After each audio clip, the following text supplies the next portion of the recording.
And we come to the end of the book of Acts. And here's Acts 28. Now they have, after the shipwreck, they've made it onto the island. And then in verses 3 through 5, it tells this part of the story, that when Paul had gathered an armful of brushwood and was setting it on the fire, a venomous snake was driven up by the heat and latched onto Paul's hand with its fangs.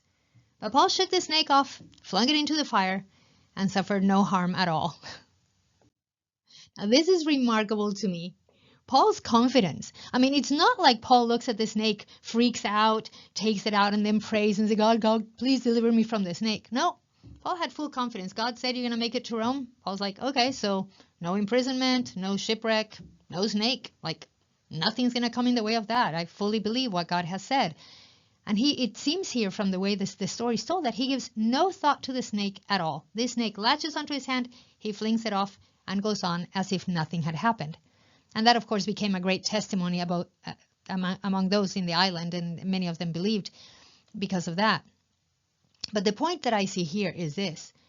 The confidence that Paul had, this full assurance that God would fulfill what he had promised, that he knew that nothing could get in the way of that.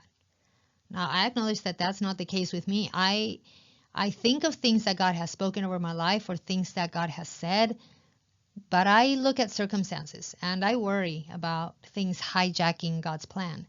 And I worry about, if things might get derailed or something. And man, I want to have the full assurance that Paul had. I think it'd be so amazing to just like really have that full confidence that he who began the good work in us is faithful to bring it to its completion. It may not seem like it at times. It may seem like things are going in a different direction. But can I really trust God in what he has said? So what I want to do is go back and reread the prophetic words that have been spoken over me.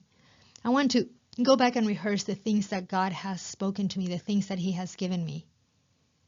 And I ask you, God, to give me a full assurance that those things which you have said shall come to pass, no matter what. I am confident in that he who promised is faithful. That is my confidence.